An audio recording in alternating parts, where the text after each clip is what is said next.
Hello, my name's Gary and this is episode 45 of EV Musings, a podcast about renewables, electric vehicles and things that are interesting to electric vehicle owners.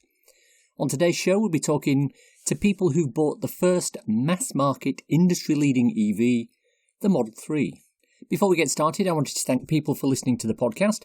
Since the Duncan Jones episode, we've seen a little peak in the number of listeners, as evidenced by my statistics. But if you listen and enjoy this podcast, please give me a signal boost, tweet the link out, or talk about it on Facebook. Every bit helps. Also, can I remind you that we have a companion podcast called the EV Musings Redux, which goes a bit behind the scenes of this podcast and plays all the audio we edit down on the show, if you wish to hear the full interviews. Our feature topic today is around the Model 3. In the introduction, I called it the first mass market industry-leading EV. There are listeners driving Nissan Leafs or Renault Zoe who will argue with that, and that's fine. But to my mind, Tesla are the company that have brought EVs to the mass market, and the Model 3 has effectively cornered the market for those vehicles. Sales are through the roof, and in the UK at least, the Model 3 is one of the best-selling EVs ever, despite only having been on general release since the middle of 2019. A few months ago, Simon interviewed electric petrolhead, who was a Model S owner, about his experiences with the car. That episode is linked in the notes. So for this episode, I put a call out on Twitter for Model 3 owners who wanted to come and talk about their experience. I was interested in understanding what brought them to EVs and why the Model 3 was the choice for them. Two people came forward, both of whom are fairly new to the EV world and both of whom bought Model 3s as their first Tesla. The following interviews were recorded over Zoom, so any audio glitches are a result of that. I asked both drivers to tell me about their path to owning an EV. I had a previous ICE car, and I can say ICE now with confidence, knowing that that's a different thing. That's Gary Wales, Model 3 Standard Range Plus. And it was, I'd just finished paying for the loan on it, and it was, freewheeling for a while. And it was coming to the end of its life, really. I was aware of electric cars. It's a bit like a white good or a washing machine. You only look into the sort of what they can offer to you when you actually need to buy one. And the previous ICE I had, unfortunately, the timing chain went, which was, horrendously expensive as it is.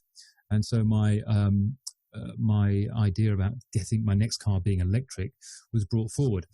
And I know you fairly well, and I know that you had an electric car for a good year. And so I was picking your brains, and you were kind enough to lay all the options out on the table to me a good 9-10 months ago when I was thinking about this.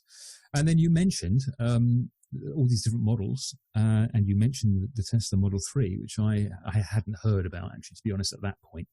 And I went away and I did a bit of research, and then sort of the whole plethora of electric cars was open to me. And so that's really how I came into it. I was sort of forced into an early decision to get to an electric car. This was reflected elsewhere. My journey started as a lover of technology. John Hast, Model 3 performance owner, but also a BMW i3 owner. I read up initially about Tesla, probably in 2012 when they brought the Model S out in America, and it was very interesting to me, fully electric, big screens and blah, blah, blah, blah, blah. It wasn't until 2016 that it really became apparent that, I might be able to get one. And then the i3 came into the picture, which was a bit more affordable. And I had a look at it and I took one out for a test drive, and that was it, really. I bought it there and then. The real eye opener, I think, was taking that car for a test drive and realizing just how blinking fast it was. Yeah, the i3 blew me away, which cemented for me, I suppose, my reservation that I put down for the Tesla Model 3 back in 2016. The first thing I wanted to know was, what was their experience in ordering the Model 3? John Hast was pretty much a day one reservation holder. How long did he wait for his car? 3 years and 5 months and 22 days, if that helped. Although, once he'd made the reservation, he then had an opportunity to configure the vehicle before delivery. The orders opened, I think it was May last year. So I waited until July. Before that point, Tesla had restricted a few options. So you couldn't get the white interior. You could only get the black interior. They had removed some wheel options from the car as well. So the long range all-wheel drive version of the car, you couldn't get the sport wheels with it. I was waiting predominantly for that white interior because that was one of the choices that I really wanted. That and the sport wheels. And the moment that I had found out that he had changed it so I could order the white interior, that's when I really started making my choices.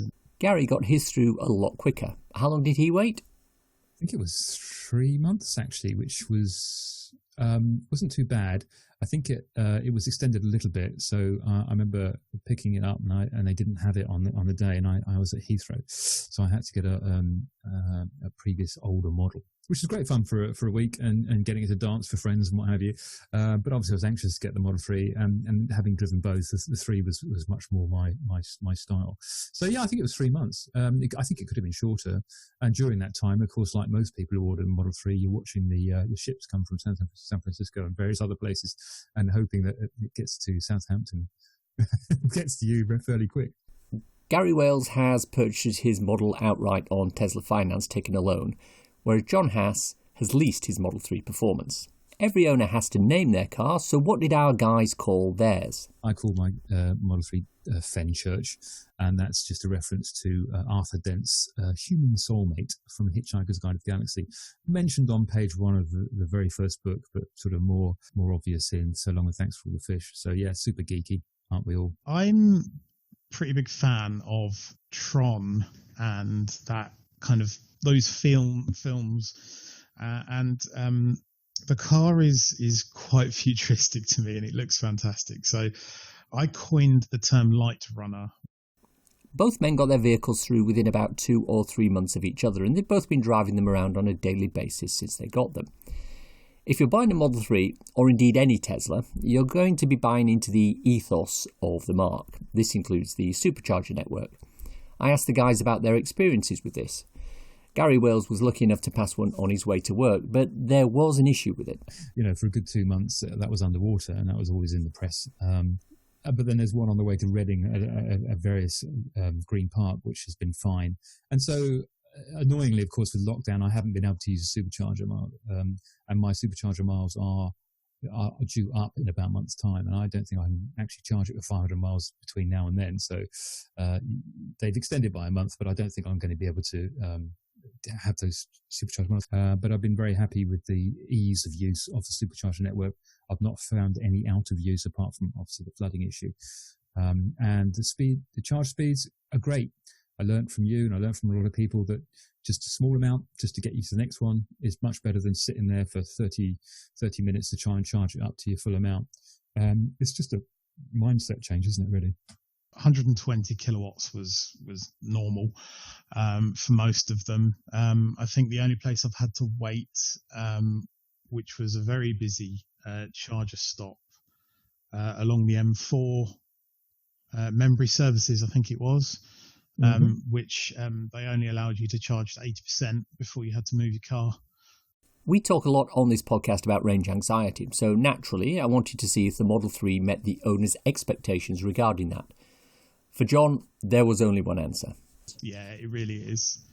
I'm probably getting 300 miles. And is that consistent, especially over winter?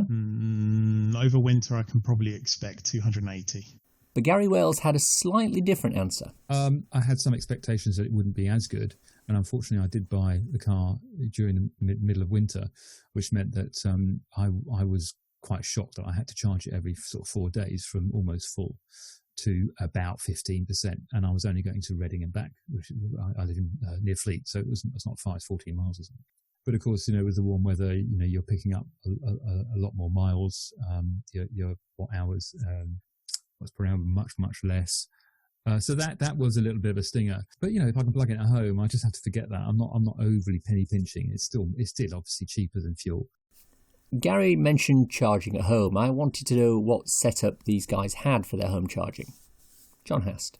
when I placed the order for the Model 3 in July, I then took the decision to buy the official Tesla wall charger, which is, I think, approximately £400. So I bought that outright. Well, I mean, I rent the house that I have, and as you say, the actual allocated parking is behind the house, up the back garden and out, and it crosses a footpath, which isn't that often used. So I knew that initially I thought, well, I wouldn't be able to charge the car at home. I certainly couldn't do it at the front. And I didn't think I could do it at the back because I wasn't sure that the 13 amp would work with my necessity to get to work and back and the time it would take to charge. And, eventually I thought it'd be a race to the bottom, and I just couldn't get the charge overnight that I'd need to get to work without supercharging now more frequently. But then I did discover then I could use the rickety old 13 amp in the shed, and it does charge, could 50%, 60% from, say, 8 o'clock at night till 8 o'clock, 9 o'clock in the morning. So that has that as soon as that worked for me, it didn't worry me. For someone who had no work or home charging, certainly couldn't buy a charger, a normal speed charger. I've been fine with that. So did either driver have reservations about getting a Model 3? No, not really. It looked incredible back in 2016. All the specs were there, and I was just thinking to myself, yeah, this would be good. It might be a pipe dream. I might not be able to go there. I've got a long time to wait, that's what I was thinking, because, right-hand drive, will it actually come over here? There were a couple of thoughts for me, but yeah, it was good too. Plus, I saw it as a little bit of supporting Tesla in their mission, because their mission statement, I think it hits home for quite a number of people. They're about to accelerate the transport to the accelerate to sustainable transport and a greener way of living, and I think that hit home with me more than any other electric car company or car company in general has made a statement thereof. So yeah, unequivocally no. I there's nothing that the one joy about this is actually having made a decision that is so right for me, that has proven to be so right, albeit with a few little issues with customer service, that I just feel that's as I say, vindicated my decision, and that actually is also part of my buying experience, is having made the right choice and feel that I still want to go out and drive that car as soon as I can. I will, but I am more interested in EVs, and I think that's another cachet, isn't it, in the sense of there's a halo effect of having bought into EV, you want to know about other EV things. So, I want to go see Fully Charged show. I'm interested in other cars that are coming out. I'm never a petrol head. I mean, I've had so many cars in my life, but I'm so much more interested in the tech and the advancement of EVs and the whole clean, ecologically friendly aspect to it. It's essential. I see it as stupid not for society not to switch over quite quickly now, having got into that. And I will be an advocate, just as you've been, and you've been a very successful one. Having looked at both the decision to buy, the purchasing and delivery experience, the Supercharger Network and home charging, we should probably ask the million-dollar question. Has being an EV owner met your expectation? Well, as you would expect, the answer is yes, but with qualifications from Gary. The EV experience, the driving an electric vehicle and the range and all this sort of thing, actually just completely, it's just a certain amount of anxiety before you start, because it's completely different to what you know. But I set it to percentage on the car rather than miles, and I haven't thought about it a second. I've not run out. I've not gone nearly running out, and so the whole aspect of that has just been almost forgettable. It's just seamless to me to actually get into the car and take off. From a Tesla point of view, I love the car. I think everyone who buys them do fall in love with them, love with driving. But the Tesla experience itself, apart from the ease of ordering it online, the after sales and the pickup and what have you, has been, well, it has fallen well short. But then I had an expectation, having researched that might be the case. But I've still yet to have things looked at it that were noted on collection, despite having 2 or 3 appointments that were cancelled and a mobile appointment that was cancelled, then obviously lockdown, which doesn't help. So that's not been great. The i3, because it was the first generation, so it was the 18 kilowatt hour battery, it was small enough that I could happily charge it with the 3-pin. So at my previous house, I wouldn't have to worry about that. That was great. And just traveling in the car, just going out for a drive in it, it reminded me of when I loved driving. If anything, I think I was blown away about how good it was to drive versus the other cars that I'd had. Surely there must be something that these drivers don't like about their Teslas. I think you mentioned the Tesla stretch to me, which is, it's just slightly out, there's a carrot just slightly out of your budget. And I really wasn't in the market to start spending, an enormous amount of money per month on a car, even with a fairly big down payment. The question of whether range anxiety and all those sort of things were actually nullified by having spoken to you, and you were so dismissive of that it didn't affect your daily journeys, and you had considerable journeys, probably more so than I, and so I was comforted by the fact I didn't need to have that anxiety, and I think for me the entry-level Tesla was the one I wanted just to reach up to. And I'm sure that's part of their marketing plan. They must price it at a certain level. But there were other cars, and there were second-hand, very good cars, and even the BMW i3s and things like that there was some really, really good. When I went to the EV meet, I thought, let's be sober about this. Let's look at the other options. Don't just go for the one I want. And, we had a look around. We had to drive in a few. Then I got in the Model 3 Performance, and of course, at that point, there was no other competition in my mind. I was very lucky with the Model 3. I think I got a very good deal out of it, especially for the model that I chose, which was the Performance. Would I have done anything differently? No, I really wouldn't. Three things I don't like. One, the customer service. I mean, you don't need to get involved with the customer service, but the fact it's been non-existent hasn't been great. It's a real shame. Doesn't reflect well on the brand. 2, the build quality is great on my car, but I think the paint work on all Teslas is a little bit soft, so I'd be wary about cleaning that other than by hand, which I have been doing. And 3, what's the third thing? The fear of having a puncture, because it's just one of those things that it's a nightmare. You don't have a spare, you've got to call an emergency service, or Tesla service and what have you. And I don't want to stick a huge spare tyre or run flat in the boot. What's the point of doing that? I would like a heads-up display. I think that would help. Although it's not needed. It's really difficult because it is so good. It's so much fun. No, I have no thoughts about what else I would change. I'll let Gary finish this segment with his thoughts about what excites him about the Model 3. It still excites me to get into the car, and the driving position fits, which is, obviously a lot of cars do that, and then just putting a foot on the pedal and it just silently taking off and having that instant torque. I'm not a racing driver or anything like that, but actually having that power to hand over an ICE car, the whole braking and the whole taking off, there's so much more precision, and it just feels a much cleaner way. I mean, literally cleaner, not just ecologically, but cleaner way to drive in a crisp way.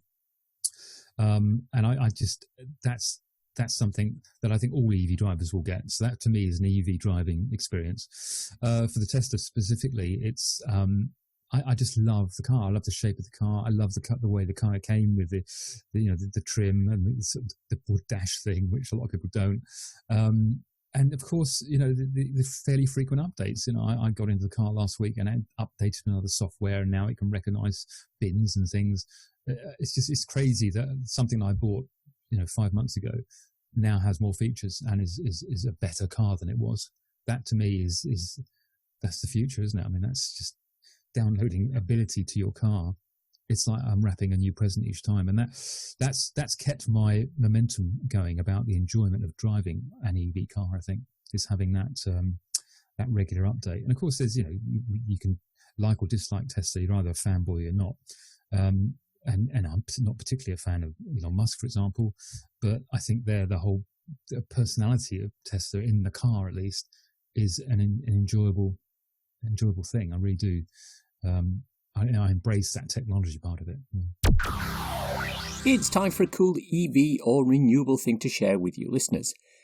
I'm back on one of my favourite topics at the moment, electric aviation. A new article came out recently discussing the topic of plasma jets for electric aviation. Plasma jets use electricity to turn the air into plasma, which is the state of matter consisting of an aggregate of charged ions. It exists naturally in places such as the sun's surface and Earth's lightning, but it can also be generated. And it uses that to propel the aircraft forward. The beauty of this is that it's more powerful than a propeller plane, and there's nothing burned, so there are no emissions. Of course, these tests are only in a laboratory at the moment, and there are issues with efficiency which will need to be addressed. But seeing that 80% of the world's emissions issues come from long-range flights, something such as this, if scalable, could go a long way to reducing these emissions. I'll keep an eye on this. And that's our show for today, another one in the can, as the pros say. Thanks to my two guests today, Gary Wales and John Hast. Their contact details are in the show notes. If you want to contact me, I'm the Real Gary C on Twitter, or use the EV Musings Twitter account, Musings EV. If you're wanting a quick reference ebook to read on your Kindle, I wrote a little something called So You've Got Electric. It's available on Amazon worldwide for the measly sum of 99p or equivalent, and it's a great little introduction to living with an electric car. Links for everything I've talked about in the podcast today are in the description. If you enjoyed this podcast, please subscribe. It's available on iTunes or wherever you get your podcasts. Please leave a review as it helps raise our visibility and extend our reach in search engines. Thanks, as always, to my programme's co-founder, Simon. You know, he recently did a survey of all the old stations in central London named after streets. He looked at Cannon Street, he looked at Broad Street, he looked at Old Street. I asked him which was his favourite. He was very quick to answer. Fenchurch, and that's just a reference to Arthur Dent's human soulmate.